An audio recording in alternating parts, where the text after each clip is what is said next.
Well, hey guys, I wanted to bring you all a test drive on the F-150 since I haven't done one in forever, and just kind of do an update on the truck and all that good stuff. So first start off, I guess we'll do a mileage update. It's about to hit 30,000, 29,765.6 miles. So getting on up there in the mileage range. Actually, it'll run out of warranty before too terribly long, with as much as this truck gets driven. Let's see, averaging 15.4 miles per gallon on this tank of gas, and I apologize for that dip. I know that was a little on the rough side. And if you'll give me just 1 second, I will turn around and fix the tilt on the camera. It's a little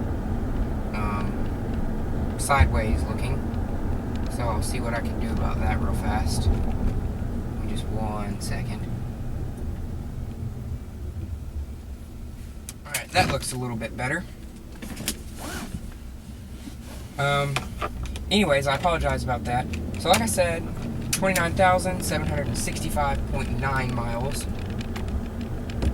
It is raining a little bit out. Had the truck probably two and a half years or so. And if you look forward, it looks like we're probably about to get some more rain. The skies are pretty dark. One thing the truck needs is it needs some new wiper blades. I don't know if you can tell how it smeared the rain instead of kind of wiping it right there. So it needs some new wiper blades. So we got to get some for that. Like I said, this tank is averaging 15.4 miles per gallon. So that's pretty good considering how big this truck is. And that brings me on to another point. One thing I really don't like about this truck is how big it is. It's just very, very big. It's ridiculously long. It's considerably longer than a Suburban. So parking it in parking lots does make it a little bit difficult. Let's see, I'm assuming, no, I can't go because there's people coming. We've had a red light go out because of the storms today, so we'll see. Alright, now I can go. I think the wind knocked it out or something. But anyways, like I said, the truck is very, very long. Maneuvering it isn't very easy. Driving it out on the open road is fine. You just feel like you're driving a bus, but I mean, it's not too bad. Pretty quiet. Not very, very loud. Another thing the truck is going to need pretty soon is some new tires. These Pirellis that were put on it were great at first, but Dad and I were on our way to Arkansas one morning, very early, and it was pouring down rain, and we started hydroplaning. So these tires they've almost kind of rounded off, so I'm not really sure what's going on there, but they definitely need some help.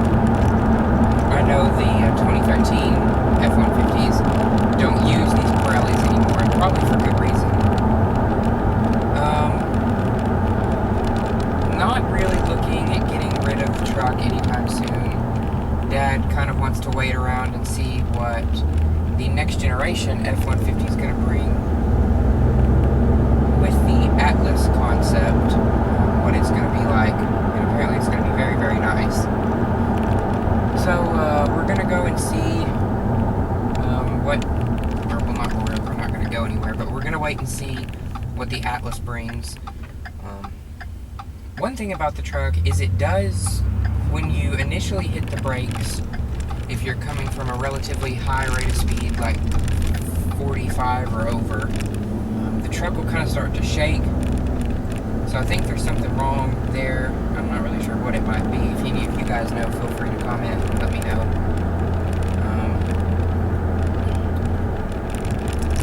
What else?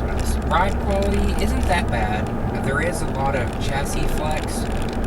It kind of buckles in the middle sometimes, and it more or less crashes over bumps instead of, I guess, rides smoothly over them. I don't know. But when you go over a bump, there is a lot of residual shaking, as you probably just saw. It's worse in the back seat than it is the front. Going over speed bumps in this is a nightmare. Some random balloons on the side of the road. Alright. But, I mean, it's a good truck. I like it for what it is. It doesn't fit me. I like my little car where I can zip in and out of traffic and have my fun every once in a while. But this is by no means a bad vehicle at all, because it's very good and, in my opinion, one of the best trucks on the market.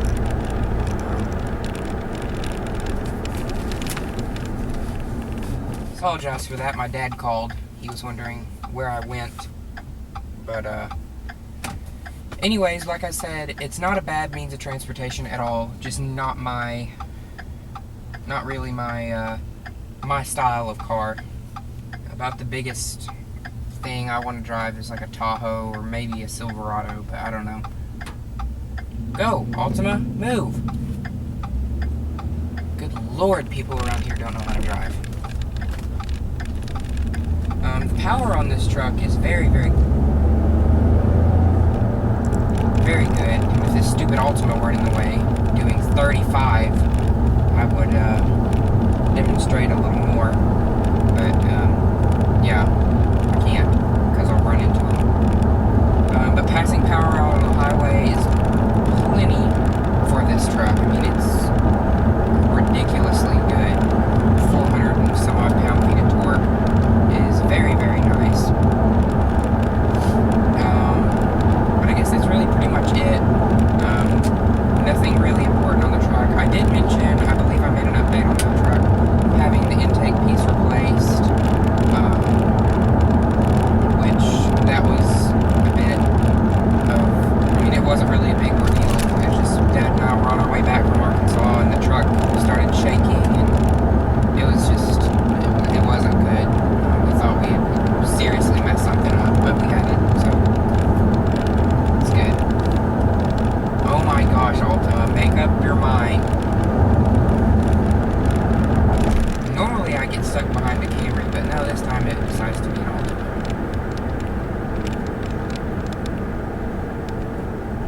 I don't know if you can see the steering wheel shaking there when I hit the brakes. Oh my gosh! Why don't you stop back at the other intersection?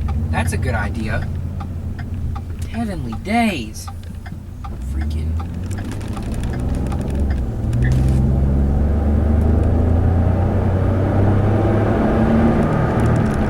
There's the speed limit, so yeah. You can see power is plenty. Not lacking on the power at all. I mean, and you really, this thing delivers its power in a very interesting way. You don't have to thrash the engine to get all the power out of it.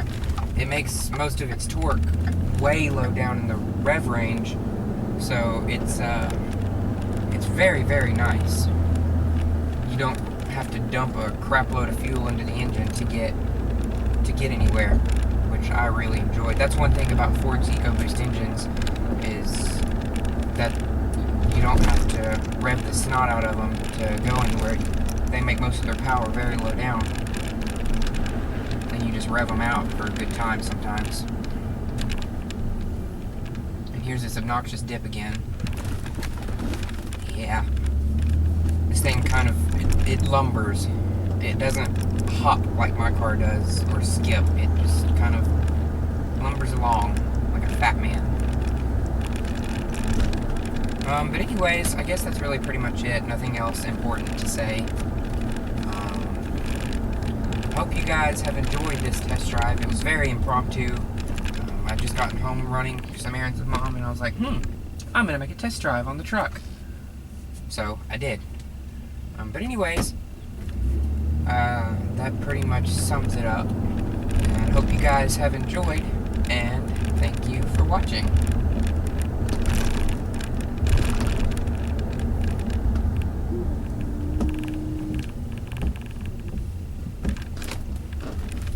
You can see even turning into the driveway, it's still pretty, it rocks pretty good.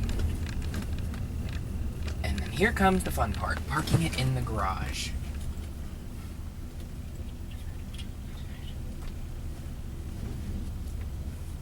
And done.